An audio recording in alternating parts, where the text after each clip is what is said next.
बसपा ने अगर ब्राह्मण प्रत्याशी उतार दिया तो हो सकता है, और हो सकता है नहीं, ये हमें खूब कॉन्फिडेंस है कि सभी जातियां साथ में होंगी।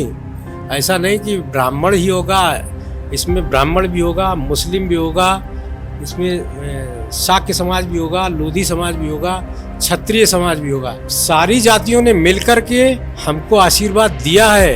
कुछ चीजें ऑन कैमरा नहीं कह सकते, सारी जातियों ने दिया है और भरपूर समर्थन रहेगा। हमें जातियों से किसी प्रकार का, किसी से कोई भेदभाव नहीं करना, सब हमारे हैं। यदि कोई बिल्कुल सवर्ण है और उसके पास कुछ है ही नहीं, गरीबी में जी रहा है, 5 किलो अनाज मिल रहा है उसको, तो उसका भी तो हित होना चाहिए। या बहुत नीचे अपनी किसी भी जाति का है, SC का है, OBC का है, BC का है, और उसके पास बहुत कुछ है, फिर भी उसको 5 किलो मिल रहा, तो वो भी गलत है। एक न्याय की व्यवस्था होनी चाहिए। मुकेश राजपूत जी हैं, 10 साल से सांसद रहे हैं। कैसा लग रहा है कि फर्रुखाबाद में उनके कार्यकाल में विकास हुआ है या नहीं हुआ है? यदि उन्होंने काम किया होगा तो अवश्य वोट देगी, अवश्य वोट देगी, इसमें कोई अतिशयोक्ति नहीं है। और यदि नहीं किया होगा तो तिरस्कार कर देगी। हमको तो सर्व समाज का समर्थन मिल रहा है और इतना ज्यादा अंदर से फोन आ रहे हैं कि हम आपको क्या बताएं। एक तरफ प्रत्याशी डॉक्टर नवल किशोर साके भी हैं फर्रुखाबाद से। देखिए, अखाड़े में पहलवान सब उतरते हैं, सबके अपने दांव पेच होते हैं। उसी हिसाब से ये जनता तय करेगी कि किसने हमारे लिए काम किया, कौन हमारे लिए बेहतर रहेगा। हमको ये प्रश्न सबसे अच्छा लगा, क्योंकि इस प्रश्न से मेरी आत्मीयता से जुड़ा हुआ प्रश्न है। हमने अभी जो अन्य लोग भी आए थे उनसे ये कहा था कि बहुत हो गई जातियों की लड़ाई, हम फर्रुखाबाद के लिए कुछ करना चाहते हैं। नमक का पैकेट मांगा तो 20 रुपए नहीं है, नमक के पैकेट के लिए मारपीट हो रही है। हमको वो सब चीजें देखकर बहुत तकलीफ होती। मेरा प्रयास होगा कि हम फर्रुखाबाद में, अगर ईश्वर ने, अल्लाह ने, जीसस ने, जिसने भी शक्ति दी, तो हम कुछ काम ऐसा जरूर करेंगे, चाहे वो फैक्ट्री का हो या किसी भी उद्योग का हो, जिसमें दसियों हजार लोग उसमें एक साथ काम कर सकें। वो चाहे मेरी माताएं हों, चाहे मेरी बहनें हों, या हमारे बेरोजगार भाई हों। आज हमारे पास कुछ ऐसे लोगों के फोन आए, कहा कि भैया हम साथ में नहीं आएंगे, इतना भय है, लेकिन दिल से हर तरीके से हम आपके साथ रहेंगे और चौंकाने वाले परिणाम देंगे। फर्रुखाबाद की जनता के साथ जो आज तक धोखा होता आया, वो धोखा ये जनता शायद अब नहीं सहन कर सकती है। यही कारण है कि मैं ये नहीं कहता हूँ कि किसी प्रत्याशी का विरोध है या पार्टी का विरोध है, जनता उसको तलाश रही है जो उसके साथ खड़ी हो, जो शिक्षा, स्वास्थ्य और रोजगार की बात है। कि ये सड़कों पे आंदोलन करने से जो बच्चे हैं उनके ऊपर केस होते हैं, वो जेल चले जाते हैं, उनको आगे जब हमारी सरकार आती है, कल को माननीय बहन जी प्रधानमंत्री बनेंगी और उत्तर प्रदेश में हमारी सरकार होगी, तो नौकरी पाने के लिए हमारी शिक्षा सुरक्षित रहनी चाहिए, हमारा करियर सुरक्षित रहना चाहिए। लेकिन उसके विपरीत चंद्रशेखर आजाद क्या करते हैं कि रोडों पे आंदोलन करवाते हैं और खुद गायब हो जाते हैं, बीमार हो जाते हैं, हॉस्पिटल में भर्ती हो जाते हैं, उन बच्चों पे केस हो जाते हैं। केस होने के बाद फिर उनको रोजगार मिलने में बड़ी मुश्किलात पैदा होती है। पश्चिमी उत्तर प्रदेश की जनता कभी एक तो बिकती नहीं है, और जो बहुजन समाज पार्टी का कैडर वोट है, इसे कभी कोई न झुका सका है, न खरीद सका है, और न इसको बांट सका है, न काट सका है। फर्रुखाबाद में बदलाव होगा, कितने % उम्मीद है? फर्रुखाबाद बदलाव होगा, मुझे 100% उम्मीद है।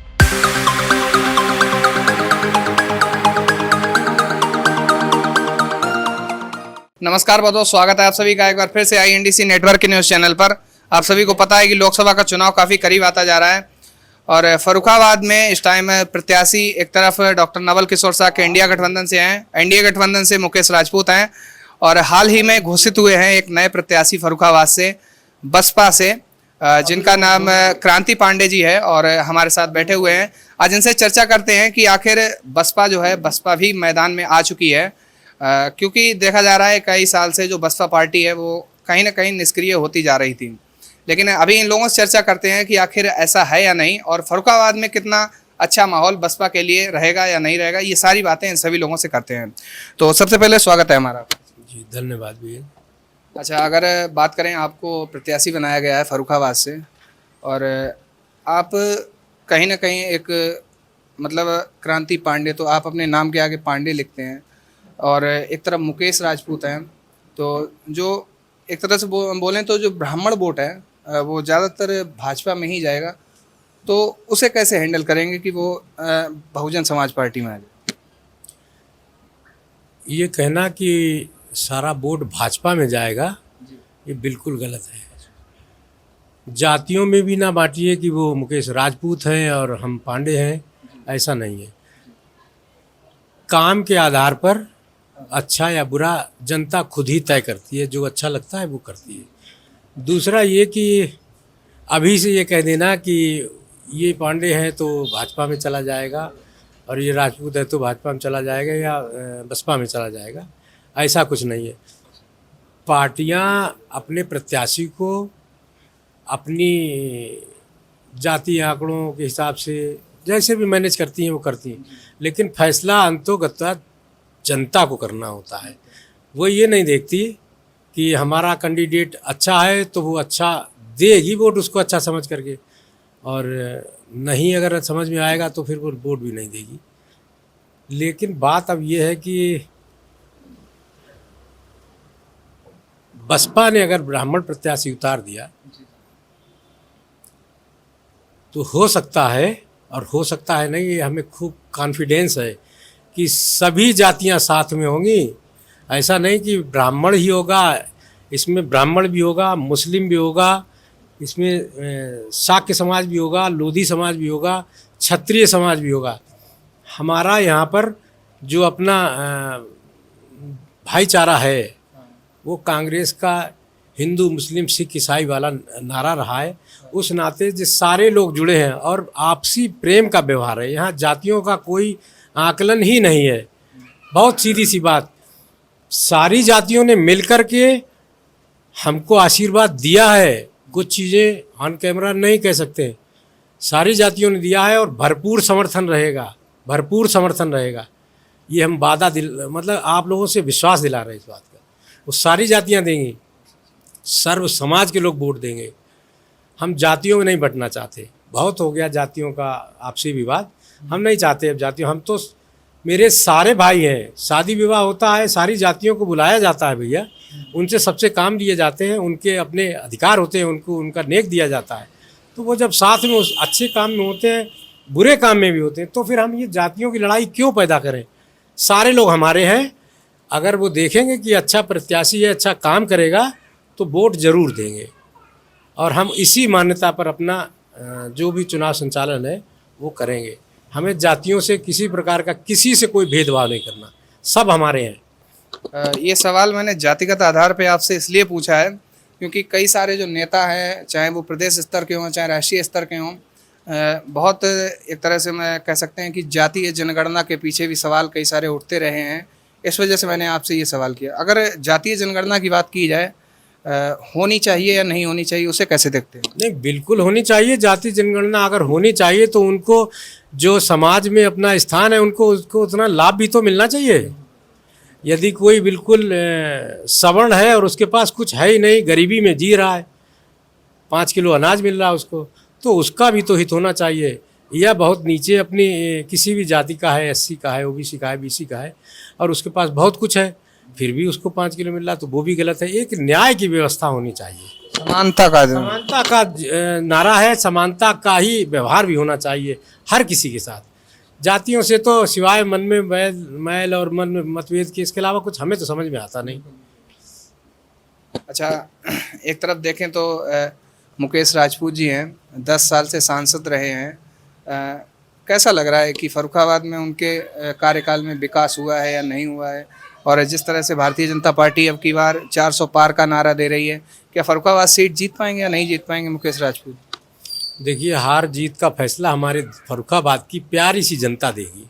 यदि उन्होंने काम किया होगा तो अवश्य वोट देगी, अवश्य वोट देगी, इसमें कोई अतिशयोक्ति नहीं है। और यदि नहीं किया होगा तो तिरस्कार कर देगी। हम तो उन लोगों के आगे बहुत छोटे हैं। ठीक है, वो सांसद रह चुके हैं, हम तो पहली बार उतरे हैं चुनाव में। यदि हमारा फर्रुखाबाद की जनता के प्रति लगाव रहा होगा, उनके साथ अच्छे या बुरे में हर समय साथ रहे होंगे, तो वो फैसला भी जनता करेगी और वो दिखेगी। जो फैसला करेगी जनता वो दिखेगा। अगर बात करें कि बसपा का, जैसा आप बसपा से आए हैं, तो बसपा का कैसा माहौल लग रहा है आपको फर्रुखाबाद में? कितना उम्मीद कितना है कि कितना वोट आपको मिल सकता है? हमको तो सर्व समाज का समर्थन मिल रहा है और इतना ज़्यादा अंदर से फ़ोन आ रहे हैं कि हम आपको क्या बताएं। सभी जातियों के, कोई एक जाति का नहीं, जितनी भी जातियां हैं सभी जातियों को वो ये कह रहे हैं कि आप नहीं लड़ रहे क्रांति पांडे, आप अलग हैं, हम स्वयं क्रांति पांडे हैं, ये कह करके फ़ोन करके बात कर रहे हैं। और इस कदर उत्साहित हैं कि अब इसका चुनाव में जो असर होगा वो दिखेगा। आपसी प्रेम जो है वो आम जनता जो दिखा रही है वो समझ में आता है। अच्छा, अगर ये तो हो गई भाजपा की बात, अब एक तरफ प्रत्याशी डॉक्टर नवल किशोर साके भी हैं, फर्रुखाबाद से डॉक्टर हैं, कैंसर सर्जन हैं, फर्रुखाबाद से भी, वो भी पहली बार चुनाव लड़ रहे हैं, आप भी पहली बार चुनाव लड़ रहे हैं, तो उन्हें किस नज़र से देखते हैं कि आप भी टक्कर में रहेंगे, वो भी टक्कर में रहेंगे, किस तरह से क्या रहेगा? देखिए, अखाड़े में पहलवान सब उतरते हैं, सबके अपने दांव पेच होते हैं। उसी हिसाब से ये जनता तय करेगी कि किसने हमारे लिए काम किया, कौन हमारे लिए बेहतर रहेगा, वो डिसीजन देगी और जनता ही तय करेगी। ये हम लोग तो प्रत्याशी हैं, अभी क्या कह सकते हैं। हम उनके बीच जाएंगे, हम अपनी बात अगर प्रेम से उनको समझा सकेंगे, उनको बता सकेंगे, तो वो हमारे साथ अच्छा करेंगे ही करेंगे। और यदि नफ़रत वाले बीज बोएंगे, जातियों के बीज बोएंगे, तो फिर उसका पब्लिक खूब समझ चुकी है कि हमें क्या करना है। वो फैसले आएंगे और चौंकाने वाले फैसले आएंगे, ये पक्की बात है। अच्छा, आप फर्रुखाबाद से जुड़े हुए हैं, हम सब भी फर्रुखाबाद से हैं। अगर देखा जाए तो फर्रुखाबाद में क्या क्या विकास हो सकता है जिससे जनता को, हम जाते हैं गांव में, इस टाइम सर्वे कर रहे हैं, लोगों से बातचीत कर रहे हैं, तो जनता का कहना ये है कि फर्रुखाबाद में ना तो कोई फैक्ट्री है और ना ही कोई रोज़गार है जनता के लिए, जो नोएडा जैसे शहरों में जाकर काम करते हैं। या फर्रुखाबाद में किस तरह का विकास होना चाहिए यदि आप जीतते हैं या फिर और किसी को भी यहाँ से जीत मिलती है? आपके इस इंटरव्यू में हमको ये प्रश्न सबसे अच्छा लगा, क्योंकि इस प्रश्न से मेरी आत्मीयता से जुड़ा हुआ प्रश्न है। हमने अभी जो अन्य लोग भी आए थे उनसे ये कहा था कि बहुत हो गई जातियों की लड़ाई, हम फर्रुखाबाद के लिए कुछ करना चाहते हैं, इसलिए ये प्रयास कर रहे हैं। हमारी फर्रुखाबाद की जनता के जो नई एज के लड़के हैं, हमारी महिलाएं हैं, माताएं हैं, बहनें हैं, उनको काम और रोज़गार नहीं दिख रहा कहीं, सड़कों पर घूम रहे हैं काम की तलाश में, काम नहीं मिलता। रात में झगड़े होते हैं घर में, नमक का पैकेट मांगा तो 20 रुपए नहीं है नमक के पैकेट के लिए, मारपीट हो रही है। हमको वो सब चीज़ें देखकर बहुत तकलीफ होती। मेरा प्रयास होगा कि हम फर्रुखाबाद में, अगर ईश्वर ने, अल्लाह ने, जीसस ने, जिसने भी शक्ति दी, तो हम कुछ काम ऐसा ज़रूर करेंगे, चाहे वो फैक्ट्री का हो या किसी भी उद्योग का हो, जिसमें दसियों हज़ार लोग उसमें एक साथ काम कर सकें। वो चाहे मेरी माताएं हों, चाहे मेरी बहनें हों या हमारे बेरोज़गार भाई हों, हम काम का प्रयास करेंगे। हमें जातियों में बंटने के लिए किसी भी तरह का कोई शौक नहीं। हम यहाँ, अगर फर्रुखाबाद की जनता ने हमें अगर आशीर्वाद दिया, तो हम ये वादा कर रहे हैं कि हम कुछ काम ज़रूर करेंगे, चाहे फैक्ट्री हो, उसमें जो एड़ी चोटी का जोर लगेगा हम करेंगे ज़रूर, जिससे कि कुछ लोगों का तो हित हो। कब तक 5 किलो गल्ले पर आधारित रहेंगे हम लोग? कब तक 5 किलो गल्ला चाहिए? भिखारी थोड़ी है, ठीक नहीं चाहिए। हमको रोज़गार चाहिए, रोज़गार देने की बात करेंगे हम। फर्रुखाबाद जो है, फर्रुखाबाद में उत्तर प्रदेश में या फिर बोलें कि पूरे विश्व में या एशिया में, एशिया की सबसे बड़ी आलू मंडी कही जाती है सातनपुर मंडी। इसका कैसा विकास होना चाहिए यदि आपको जनता पसंद करे? बिल्कुल, हमेशा मेरी समझ से, मेरी जितनी समझ है, अभी तक यही कहा जाता रहा कि हम इस फैक्ट्री से आलू चिप्स का फैक्ट्री लगाएंगे, फला लगाएंगे। दुनिया भर के सब जगह कई सपने दिखाए गए, लेकिन लगा कुछ नहीं आज तक। किसान का आलू सड़ता है, फेंकता है, उसको उसकी कीमत नहीं मिलती। हमारी भी प्राथमिकता होगी कि कोई ऐसा उद्योग ज़रूर लग जाए कि आलू किसानों को भी लाभ हो और उस चिप्स की फैक्ट्री से कुछ वर्कर्स लगे, उनके घरों की भी रोजी रोटी चले। कोशिश हम यही करेंगे। अच्छा, और कोई बात जो आप इस चैनल के माध्यम से कहना चाहते हैं जनता को? इस चैनल के माध्यम से हम ये कहना चाहते हैं कि हमारे फर्रुखाबाद के प्यारे वासी, फर्रुखाबाद के जिन्होंने हमेशा हमें प्यार दिया, संभवतः इस बार ज़रूरत से ज़्यादा देंगे, क्योंकि आज हमारे पास कुछ ऐसे लोगों के फ़ोन आए, कहा कि भैया हम साथ में नहीं आएंगे, इतना भय है, लेकिन दिल से हर तरीके से हम आपके साथ रहेंगे और चौंकाने वाले परिणाम देंगे। तो वो चीज़ें लगती हैं कि हमसे आत्मीयता से जुड़ा है व्यक्ति, उसका परिणाम देखने को मिलेगा। कुछ भावुक इसलिए हो गया कि कुछ लोगों ने भावुकता से फ़ोन किए थे, अपनी परेशानी बताई, तो वो चीज़ें याद करके तकलीफ़ होती है।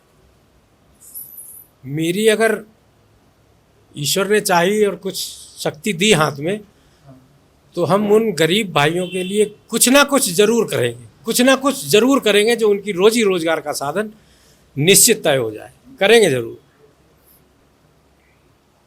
अच्छा, चलिए और बातचीत करते हैं। क्या नाम भैया आपका? मैं आपके फरुखाबाद जिले का जिला अध्यक्ष हूँ बीएसपी से, वीर सिंह अम्बेडकर। अच्छा जी। जैसा कि आपके वे प्रत्याशी हैं क्रांति पांडे जी, इनके समर्थन में आप तो बहुत सालों से जुड़े हुए हैं बीएसपी से। किस तरह से समर्थन रहेगा इनके लिए और किस तरह का वोट जो है वो मिल सकता है? देखिए, समर्थन की बात है तो बहुजन समाज पार्टी एक ऐसी पार्टी है जहां हमारे पास बूथ लेवल तक के पदाधिकारी होते हैं। हमारा एक बूथ अध्यक्ष होता है, तो उसके साथ में भी 5 पदाधिकारी होते हैं। तो हमारे पास एक बहुत बड़ा संगठन है जो माननीय बहन जी ने फरुखाबाद से क्रांति पांडे जी को आशीर्वाद दिया है, और माननीय बहन जी ने आशीर्वाद देने के साथ ये भी कहा है कि आप फरुखाबाद से जो है जीत के आएंगे। अग्रिम बधाई भी दी है, आशीर्वाद भी दिया है, और बहुत बड़ा संगठन हमारे पास है, वो पूरी तरह से तैयार बैठा हुआ है। ये बात कई मीडिया जो है पूर्व में कबूल कर चुकी हैं कि बहुजन समाज पार्टी एक ऐसी पार्टी है जिसके पास अपना ऐसा वोट है जो अपनी नेता के लिए जीने मरने के लिए तैयार रहते हैं।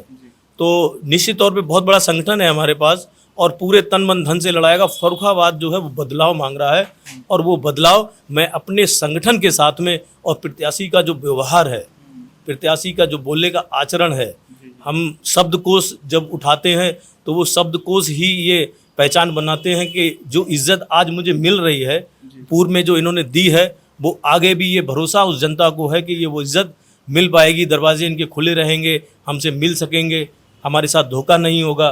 फरुखाबाद की जनता के साथ जो आज तक धोखा होता आया है, वो धोखा ये जनता शायद अब नहीं सहन कर सकती है। यही कारण है कि मैं ये नहीं कहता हूं कि किसी प्रत्याशी का विरोध है या पार्टी का विरोध है। जनता उसको तलाश रही है जो उसके साथ खड़ी हो, जो शिक्षा, स्वास्थ्य और रोजगार की बात करे। तो वो कहीं ना कहीं बीएसपी के जो प्रत्याशी हैं भाई क्रांति पांडे जी, उनके अंदर वो चीज़ उनको दिखाई दे रही है। सुबह से तांता लगा हुआ है। ऐसा कोई समाज नहीं है, ऐसी कोई जात नहीं है, सर्व समाज के लोग। हमारे जो पार्टी का स्लोगन है सर्जन हिताय सर्जन सुखाय, उसके आधार पे जो सम्मान मिल रहा है, मुझे पूरा भरोसा है कि फरुखाबाद हम जीत करके बहन जी का आशीर्वाद जरूर लेने जाएंगे। अच्छा, अगर हम देखें जैसा कि बहुजन समाज पार्टी है तो एक बहुजन समाज से जुड़ी हुई है, एक उभरते हुए नेता निकल कर आ रहे हैं आज़ाद समाज पार्टी के चंद्रशेखर आज़ाद जी। तो उन्हें उनके जो लोग हैं, कुछ लोग उस साइड चले गए, तो उससे कुछ प्रभाव पड़ेगा या नहीं पड़ेगा बहुजन समाज पार्टी? देखिए, मैंने पश्चिमी उत्तर प्रदेश में जो है मैं एक नौकरी करता था। मैं नौकरी छोड़ के पश्चिमी उत्तर प्रदेश मैंने बहुत काम किया है। पश्चिमी उत्तर प्रदेश की जनता कभी एक तो बिकती नहीं है, और जो बहुजन समाज पार्टी का कैडर वोट है, इसे कभी कोई न झुका सका है, न खरीद सका है, और न इसको बांट सका है, न काट सका है। वो वहाँ पर कितनी भी मेहनत कर लें, जनता सब जानती है कि जो माननीय बहन जी की 4 बार जो सरकार रही है, और उस सरकार में माननीय बहन जी ने स्वास्थ्य, शिक्षा, रोजगार पे जो काम किए हैं, उनके सबसे बड़ी महत्वपूर्ण चीज़ है, इस भारत देश के अंदर जो दबे कुचले लोग हैं, जो वंचित जो लोग हैं, उनके मान सम्मान की जो लड़ाई लड़ी है, वो उनको भरोसा है कि जो मान सम्मान की लड़ाई अगर कोई आगे मान सम्मान बचा सकता है तो वो माननीय बहन जी बचा सकती हैं। उपद्रवी लोगों को, ये हमारे जो समाज के लोग हैं, इस देश के लोग भी हैं, वो उनको पसंद नहीं करते हैं, चाहे वो हमारे समाज का व्यक्ति क्यों ना किसी को बरगलाने की बात करे या किसी संगठन के का जो नेता हो बरगलाने की बात करे, ये समाज, ये देश ऐसे लोगों को स्वीकार बिल्कुल भी नहीं करती है। जनता बहुत समझदार है, उनको मालूम है कि ये सड़कों पे आंदोलन करने से जो बच्चे हैं उनके ऊपर केस होते हैं, वो जेल चले जाते हैं। उनको आगे जब हमारी सरकार आती है, कल को माननीय बहन जी प्रधानमंत्री बनेंगी और उत्तर प्रदेश में हमारी सरकार होगी, तो नौकरी पाने के लिए हमारी शिक्षा सुरक्षित रहनी चाहिए, हमारा करियर सुरक्षित रहना चाहिए। लेकिन उसके विपरीत चंद्रशेखर आज़ाद क्या करते हैं कि रोडों पे आंदोलन करवाते हैं और खुद गायब हो जाते हैं या बीमार हो जाते हैं, हॉस्पिटल में भर्ती हो जाते हैं।